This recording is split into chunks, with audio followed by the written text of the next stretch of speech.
Bonjour, merci de me rejoindre dans cette vidéo sur le cours en miracle. C'est la 7e vidéo que je fais et à présent, vous en aurez une chaque dimanche matin à 10 heures. Et aujourd'hui, on va aborder la peur et le conflit dans un premier extrait et puis dans un second extrait, la cause et l'effet. Et puis on finira par le jugement dernier et sa signification. Voilà, donc ça va être un programme assez riche sur une lecture qui sera peut-être un peu plus longue que les précédentes. J'ai reçu quelques questions également, j'en piocherai quelques-unes. Et puis on finira, comme à l'accoutumée, par un moment de méditation en silence, quelques minutes pour intégrer ce qui aura été partagé aujourd'hui. Je rappelle que j'ai bien les autorisations de la Fondation américaine Un courant miracle pour partager avec vous et publiquement cet enseignement que je trouve absolument magnifique, qui est d'une justesse impeccable, mais qui parfois n'est pas toujours évident à appréhender. Donc voilà, en tout cas, n'hésitez pas, que ce soit dans cette vidéo ou dans d'autres, vous pouvez me poser des questions et j'y réponds soit dans la vidéo qui suit, soit éventuellement dans une vidéo à part. Alors, je vous propose de commencer par une prière que je trouve très belle et qui est le 8e principe des faiseurs de miracles et qui dit ceci. Je ne suis ici que pour aider véritablement. Je suis ici pour représenter celui qui m'a envoyé. Je n'ai à m'inquiéter ni de ce que je dirai, ni de ce que je ferai, car celui qui m'a envoyé va me diriger.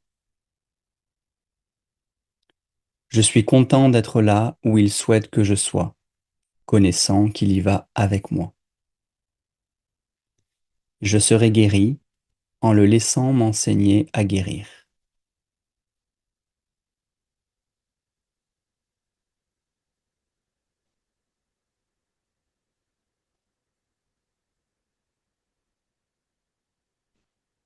Voilà, c'est une petite prière que je trouve toujours très belle et qui vibre beaucoup, qui amène au lâcher prise, à s'en remettre à plus grand que soi, à faire confiance et à honorer la présence que nous avons ici sur ce chemin du souvenir de soi.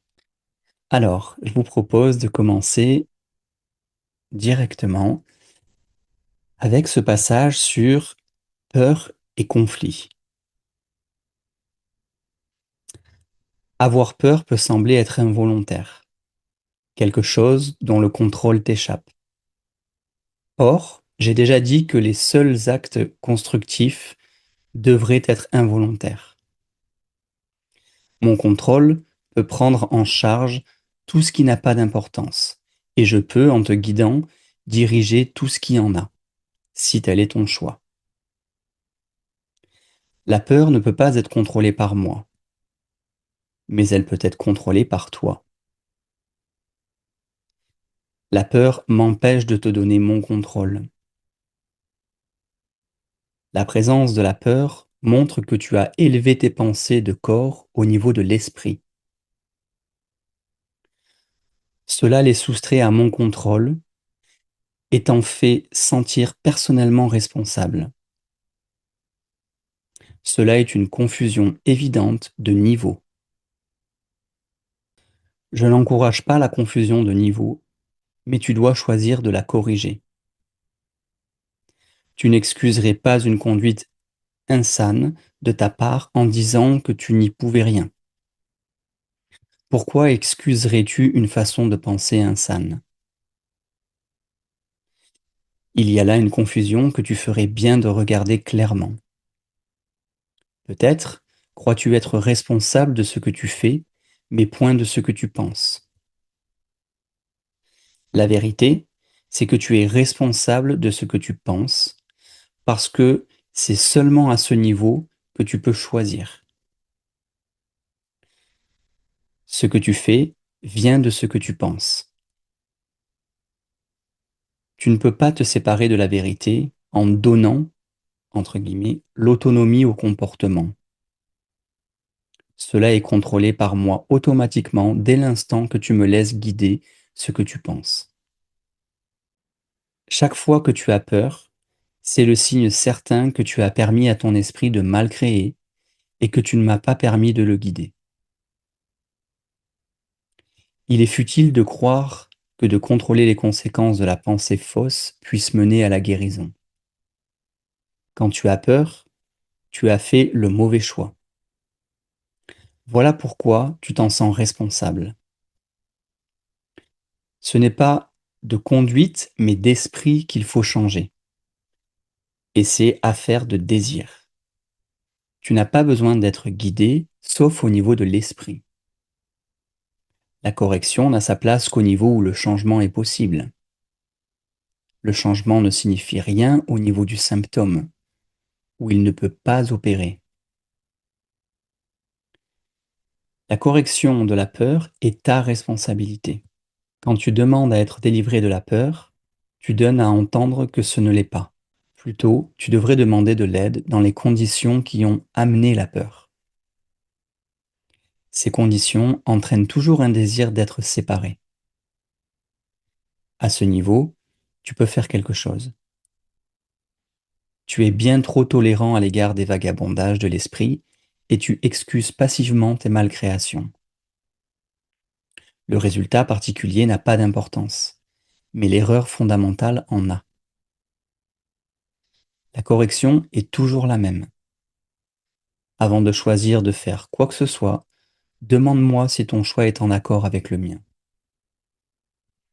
Si tu es certain qu'il l'est, il n'y aura aucune peur. La peur est toujours un signe de tension et elle surgit chaque fois que ce que tu veux est en conflit avec ce que tu fais. Cette situation se présente de deux façons. Premièrement, tu peux choisir de faire des choses qui sont en conflit, soit simultanément, soit successivement. Cela produit une conduite conflictuelle qui t'est intolérable parce que la partie de ton esprit qui veut faire autre chose est outragée. Deuxièmement, tu peux te conduire comme tu penses devoir le faire, mais sans le vouloir entièrement. Cela produit une conduite cohérente, mais entraîne une grande tension. Dans les deux cas, l'esprit et la conduite sont en désaccord et il en résulte une situation dans laquelle tu fais ce que tu ne veux pas entièrement faire. Cela fait naître un sentiment de contrainte qui produit généralement de la rage et il est vraisemblable que la projection s'ensuive. Chaque fois qu'il y a peur, c'est que tu ne t'es pas décidé. Ton esprit est donc divisé et ta conduite inévitablement devient erratique. Se corriger au niveau de la conduite peut faire passer l'erreur du premier au second type, mais cela n'oblitérera pas la peur. Il est possible d'atteindre un état dans lequel tu amènes ton esprit sous ma direction sans effort conscient, mais cela suppose un désir que tu n'as pas encore développé. Le Saint-Esprit ne peut pas demander plus que tu es désireux de faire. La force de faire vient de ta décision indivisée. Faire la volonté de Dieu n'implique aucun effort dès lors que tu reconnais que c'est aussi la tienne. La leçon est tout à fait simple ici, mais il est particulièrement facile de passer par-dessus. Je vais donc la répéter en te priant instantanément d'écouter. Seul ton esprit peut produire la peur. Il le fait chaque fois qu'il est divisé sur ce qu'il veut, ce qui inévitablement devient source de tension, parce qu'il y a désaccord entre vouloir et faire. Cela ne peut être corrigé qu'en acceptant un but unifié. Pour défaire la peur, la première étape correctrice consiste à connaître d'abord que le conflit est une expression de la peur. Dis-toi que tu as dû, d'une façon ou d'une autre, choisir de ne pas aimer, sinon la peur n'aurait pas su surgir. Alors, le processus de correction tout entier devient rien de plus qu'une série d'étapes pragmatiques dans le processus plus vaste d'acceptation de l'expiation comme remède. Ces étapes peuvent se résumer de la façon suivante. Connais d'abord que cela est la peur. La peur surgit du manque d'amour.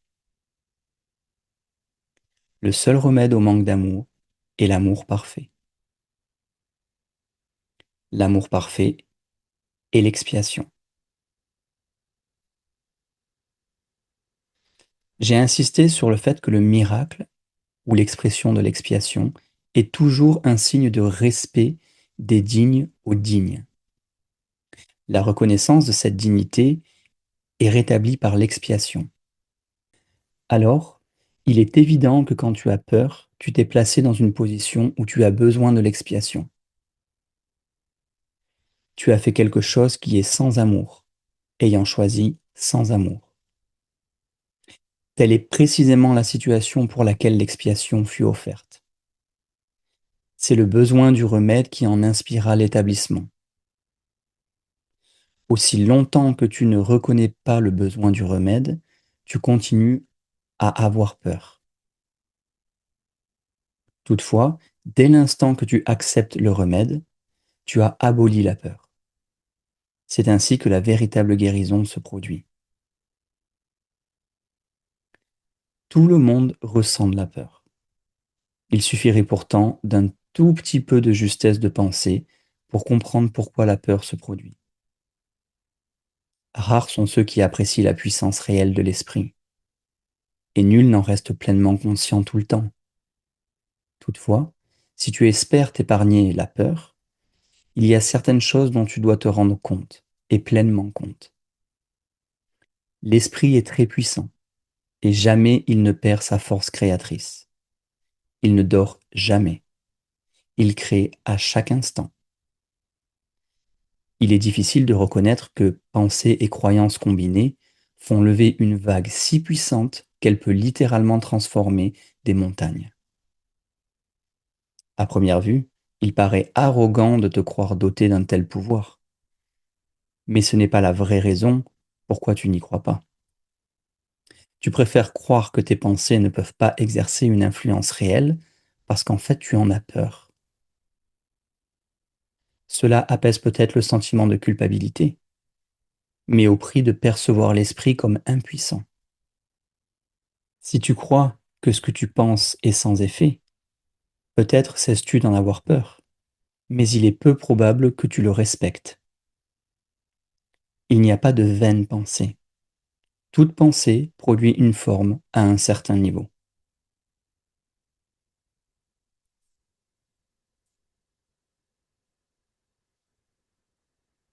Voilà pour ce premier passage.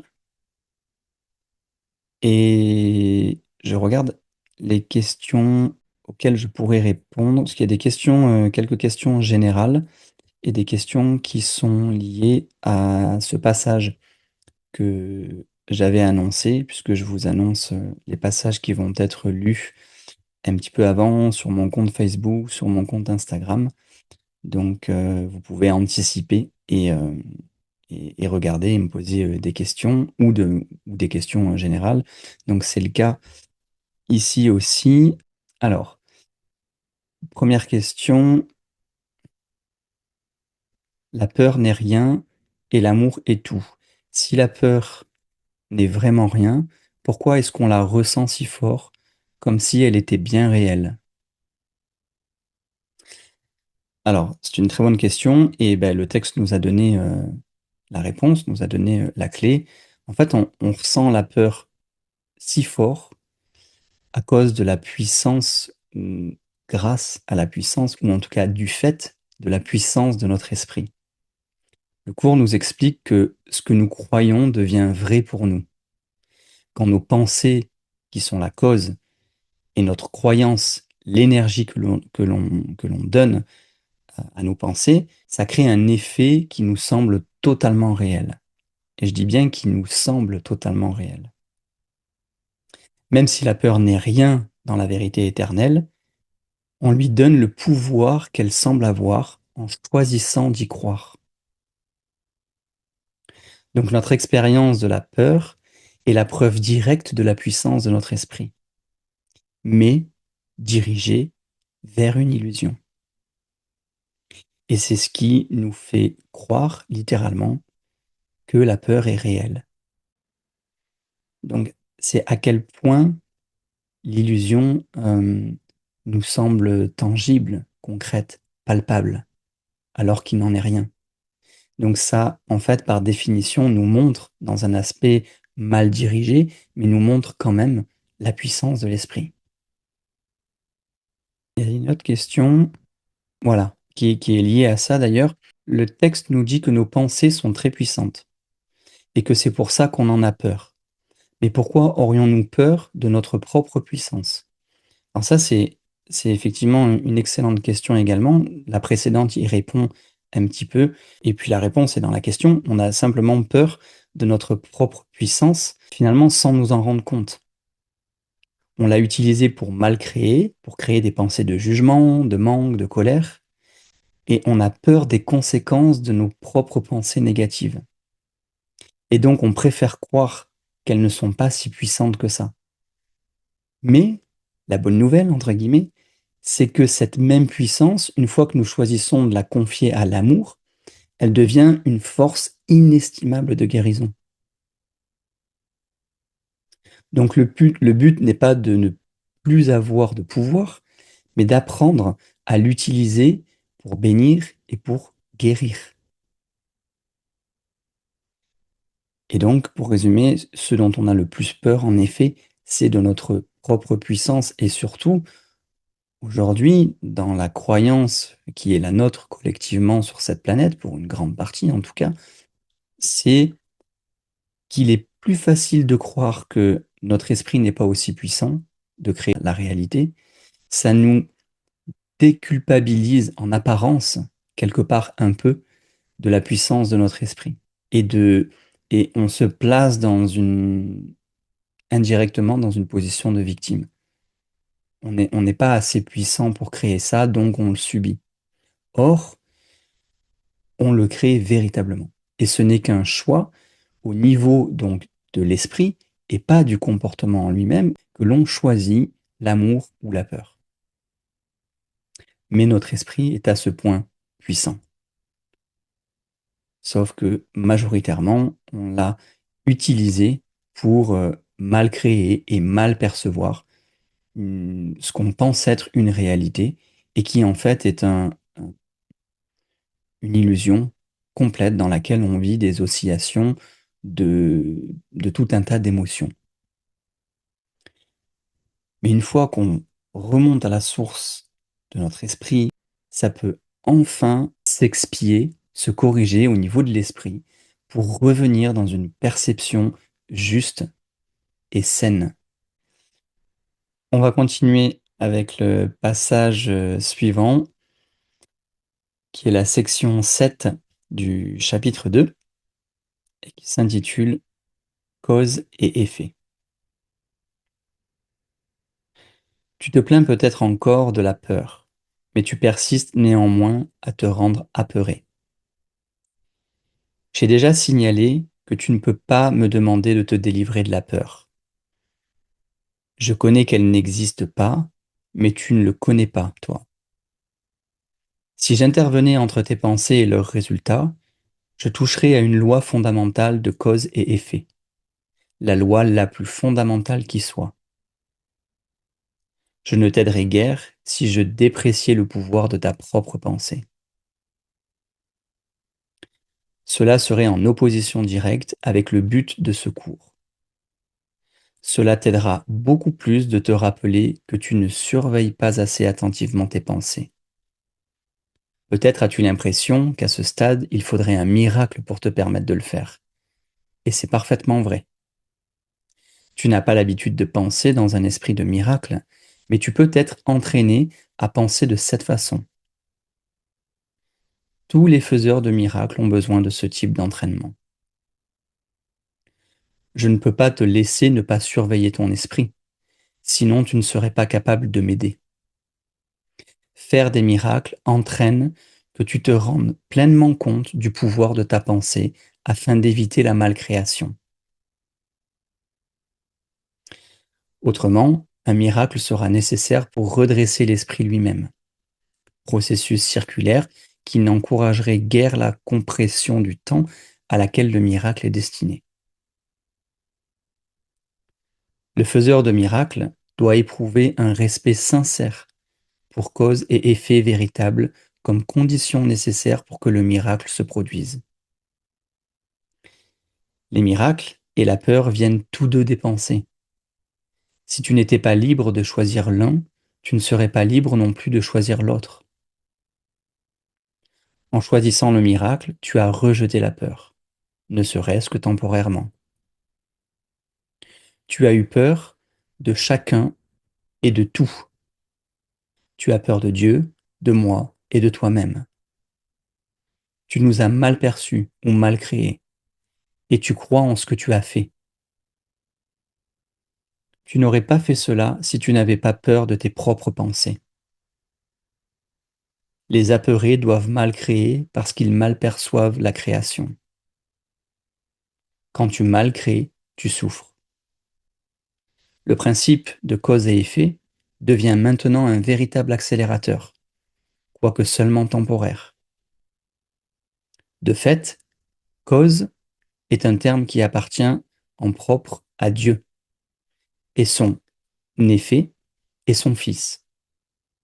Cela entraîne une série de relations de cause et effet qui sont totalement différentes de celles que tu as introduites dans la malcréation.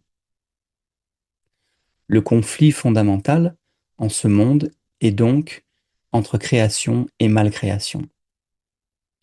Toute peur est implicite dans celle-ci et tout amour dans celle-là. C'est donc un conflit entre l'amour et la peur. J'ai déjà dit que tu crois ne pas pouvoir contrôler la peur parce que c'est toi-même qui l'as faite, et ta croyance en elle semble faire qu'elle échappe à ton contrôle. Or, toute tentative pour résoudre l'erreur en tentant de maîtriser la peur est inutile. Le fait même de supposer que la peur a besoin d'être maîtrisée confirme son pouvoir. La véritable solution repose entièrement sur la maîtrise par l'amour. Dans l'intérim, toutefois, le sentiment de conflit est inévitable, puisque tu t'es placé dans une position où tu crois dans le pouvoir de ce qui n'existe pas. Rien et tout ne peuvent coexister. Croire en l'un, c'est nier l'autre. La peur n'est vraiment rien et l'amour est tout. Chaque fois que la lumière pénètre dans les ténèbres sont abolies. Ce que tu crois est vrai pour toi. En ce sens, la séparation s'est produite, et c'est faire un usage inapproprié du déni que de le nier. Toutefois, se concentrer sur l'erreur n'est qu'une erreur de plus. La démarche correctrice initiale consiste à reconnaître temporairement qu'il y a un problème, mais seulement comme indication d'un besoin de correction immédiate. Cela établit un état d'esprit dans lequel l'expiation peut être acceptée sans délai.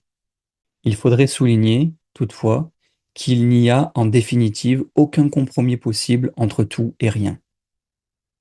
Le temps est essentiellement un mécanisme permettant d'abandonner tout compromis à cet égard. Il semble seulement qu'il soit aboli par degrés, parce que le temps lui-même comporte des intervalles qui n'existent pas.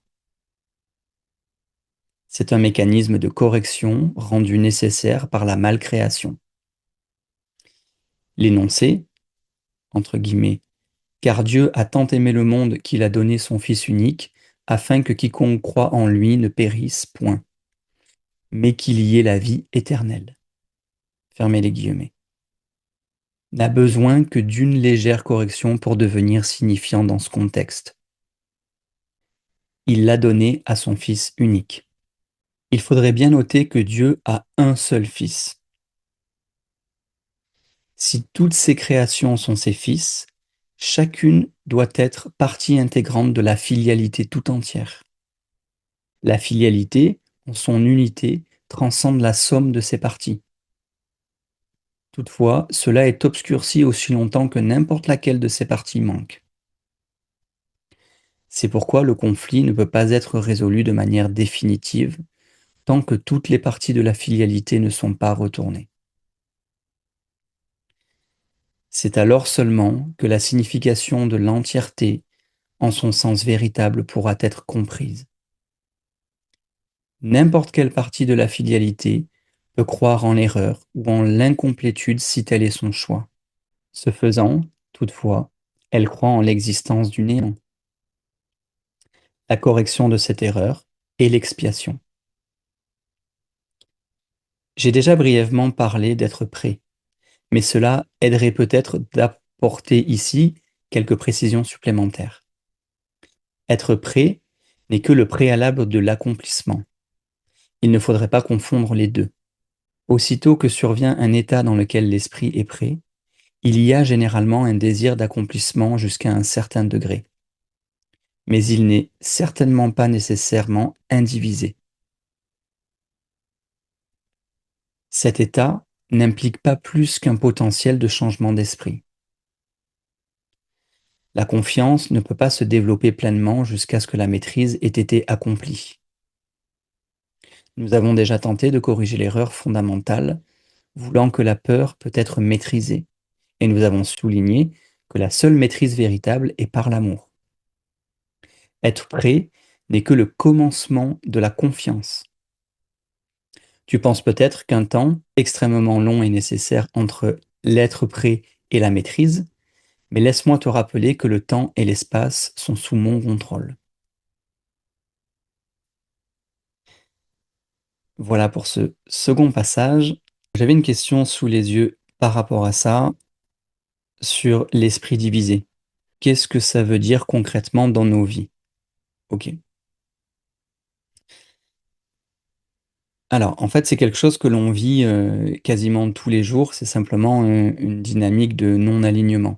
Avoir l'esprit divisé, c'est quand une partie de nous veut quelque chose et une autre partie veut autre chose, ou le contraire.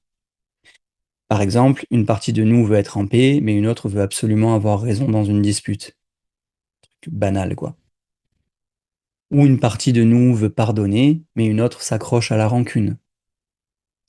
Ce conflit intérieur, ben, ça crée des tensions, comme si nous étions tirés dans les deux directions opposées.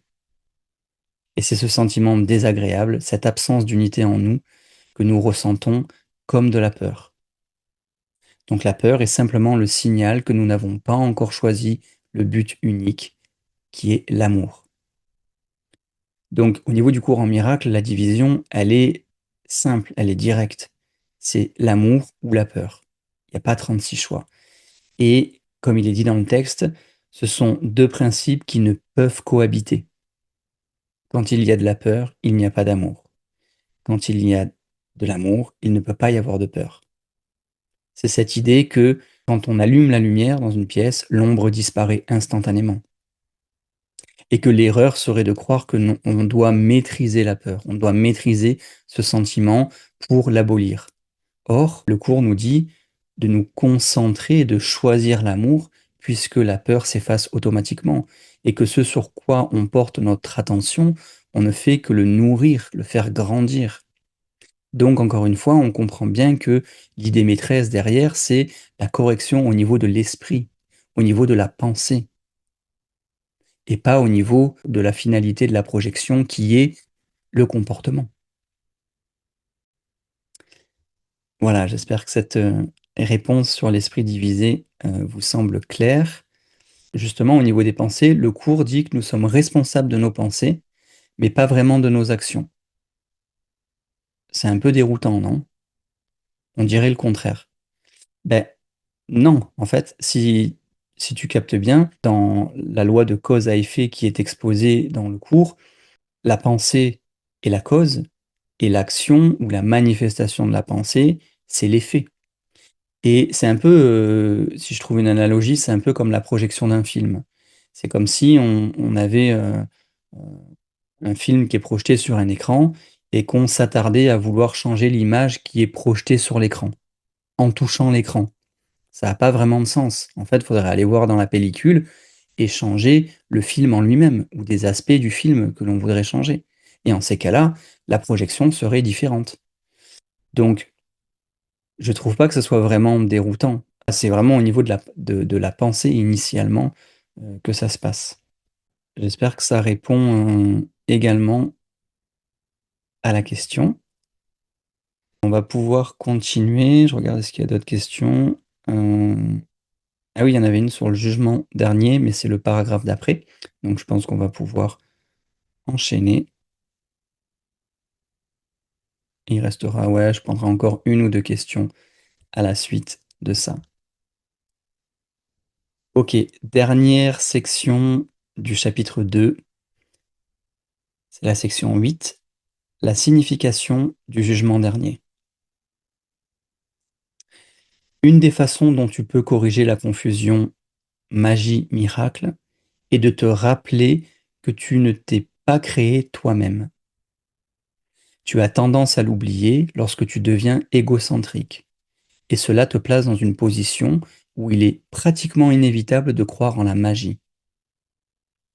Ta volonté de créer te fut donnée par ton Créateur, qui exprimait la même volonté dans sa création. Puisque l'aptitude créatrice réside dans l'esprit, tout ce que tu crées est nécessairement affaire de volonté. Il s'ensuit aussi que tout ce que tu fais seul est réel à tes propres yeux, mais point dans l'esprit de Dieu. Cette distinction fondamentale conduit directement à la signification réelle du jugement dernier. Le jugement dernier est l'une des idées les plus menaçantes dans ta pensée. C'est parce que tu ne la comprends pas. Le jugement dernier n'est pas un attribut de Dieu. Il n'a été introduit qu'après la séparation, lorsqu'il est devenu l'un des nombreux mécanismes d'apprentissage destinés à être intégrés dans le plan global. Tout comme la séparation s'est produite sur des millions d'années, le jugement dernier s'étendra sur une période aussi longue, et peut-être même plus longue. La durée peut toutefois en être grandement réduite par les miracles, qui sont un mécanisme pour réduire le temps, mais non pour l'abolir. Si un nombre suffisant développe un véritable esprit de miracle, ce processus de réduction peut être quasiment incommensurable. Il est essentiel toutefois que tu te libères rapidement de la peur, parce que tu dois émerger du conflit si tu veux apporter la paix à d'autres esprits.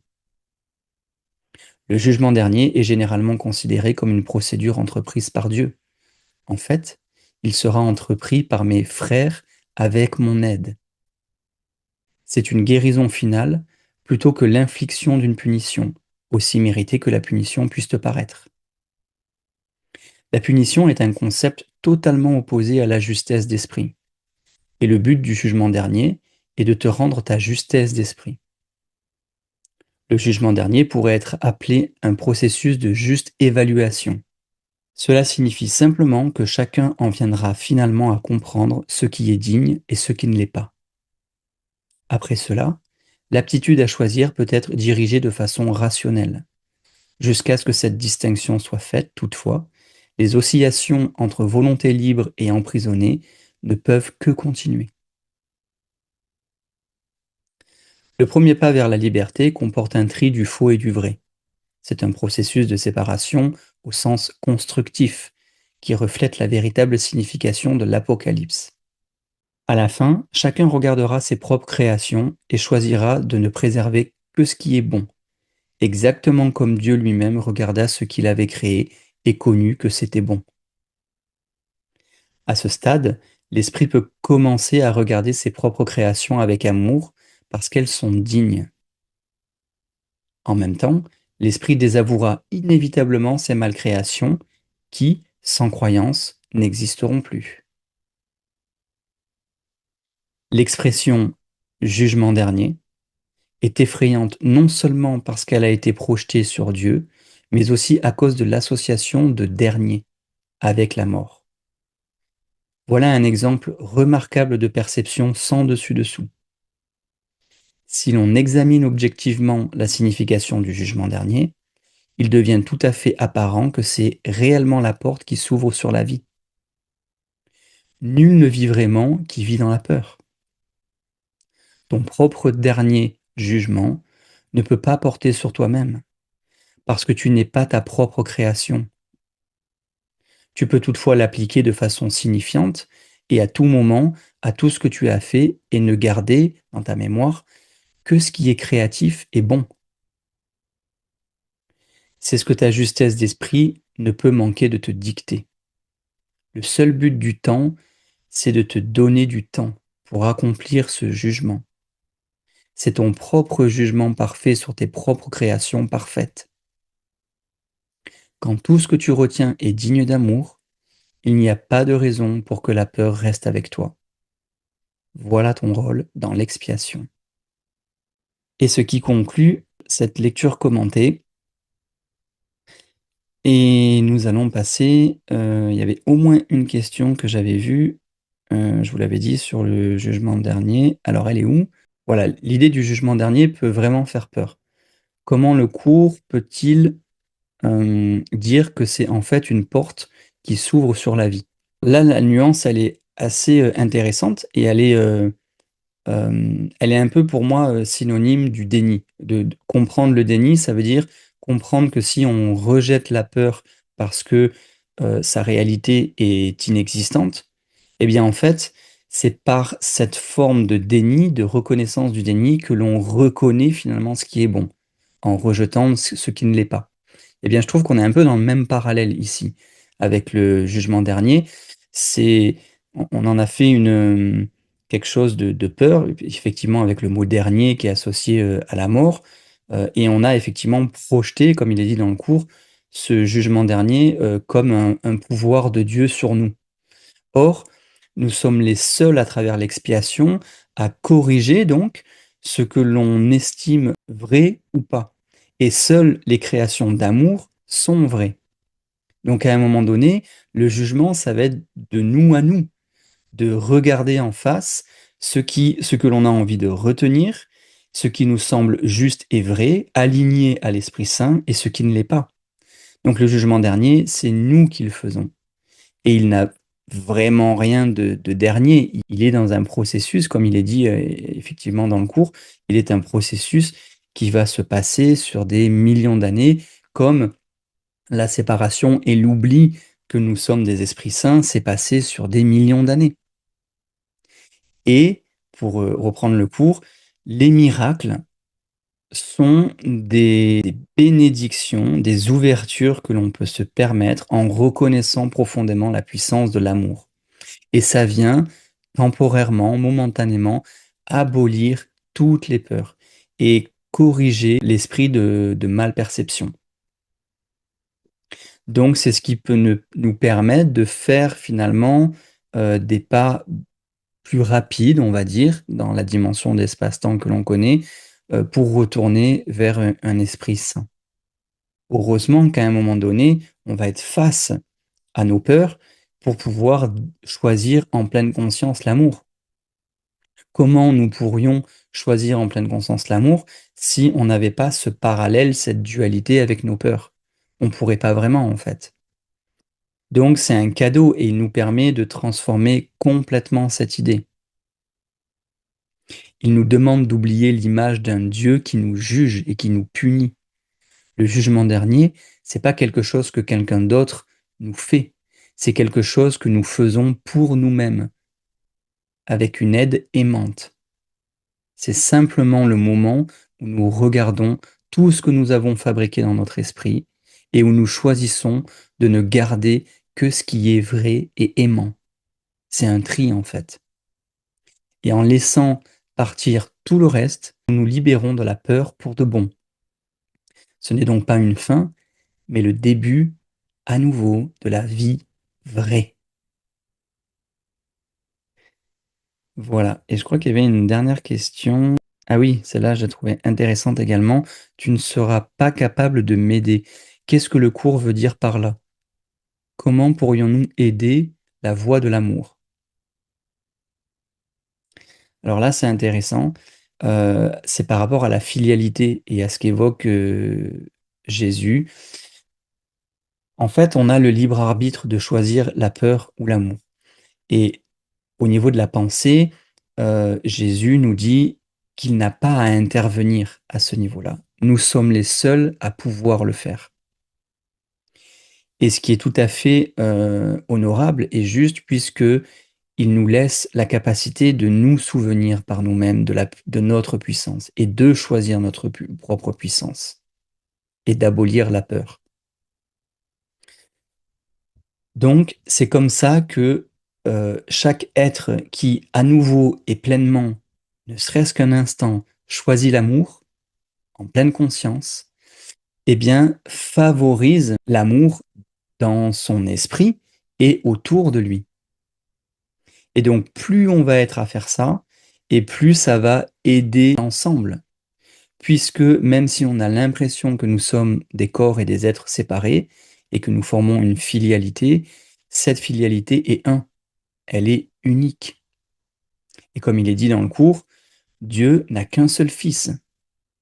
Nous sommes d'innombrables, entre guillemets, ramifications, mais nous sommes de la même filialité et nous sommes d'un seul et même être, finalement. Comment pourrions-nous aider la voie de l'amour quand le cours dit tu ne seras pas capable de m'aider, tu ne seras pas capable de m'aider, qu'est-ce que ça veut dire? Ben, cette phrase nous montre que la guérison n'est pas quelque chose que nous recevons passivement. C'est un projet auquel nous participons activement. Nous avons notre libre arbitre. Et quand le cours nous demande de l'aider, il nous invite à rejoindre la mission commune de guérison. Et c'est également dit dans le cours que ne serait-ce qu'une infime partie de la filialité qui continue de choisir la peur, eh bien, ça affecte toute la filialité. Et quand un être, à nouveau, choisit consciemment de vibrer dans l'amour pleinement, il n'a qu'une envie, qu'un désir, c'est le service. Le service, pour moi, est la plus belle chose, la plus belle preuve d'amour. Et quand nous sommes transcendés par l'amour, on n'a qu'une envie, c'est de le partager. Et on a bien conscience dans cet état-là que chacun de nos frères, chacune de nos sœurs, presque on les attend avec impatience qu'ils se souviennent, qu'ils se rappellent et que eux aussi fassent ce choix-là. Ou tout du moins qu'ils demandent de l'aide. Qu'ils demandent de l'aide à Jésus. Pour laisser en eux à nouveau la place d'un miracle, la place de se souvenir, la place de se pardonner. Et c'est quelque chose que je ressens souvent, cette dynamique d'unité, de transcendance. Et finalement, par la beauté et la puissance de ce que je ressens en moi, de d'avoir naturellement ce désir profond et noble que chacun et chacune puisse ressentir ça, puisqu'on est tous du même être. Et que si à un moment donné, ben, il y en a un, deux, 10, 100, 100 000 qui ne sont toujours pas arrivés, qui n'ont toujours pas reconnu ça, il manque des pièces du puzzle. Et les autres 90% attendent, patientent avec amour et font leur possible pour que les êtres qui n'ont pas encore choisi l'amour puissent le faire, avec tout le respect de leur libre arbitre, évidemment. Mais de toute manière, on est éternel. Il n'y a aucun souci de temporalité. Mais on a ce désir profond, vous l'avez peut-être déjà ressenti, cet amour qui déborde et on a envie que toute la création, finalement, se rappelle de ça, profite de ça à nouveau et soit dans l'émerveillement et la joie permanente, puisque de toute manière, il n'existe que ça. Voilà, donc aucune frayeur à avoir, il n'y a pas de drame sur le jugement dernier, simplement c'est un mécanisme de correction, d'expiation qui va se faire sur un temps donné. Et que le choix de se pardonner et de s'ouvrir au miracle peut réduire cette propriété d'espace-temps. Voilà. Et nous ramener un peu plus vite dans la maison du Père. Voilà, j'espère que ça aura été clair. ce passage-là, que j'ai trouvé très intense. Je vous remercie de m'avoir accompagné aujourd'hui. J'espère que les quelques questions et réponses qui ont pu être partagées aujourd'hui, merci pour ceux qui posent les questions.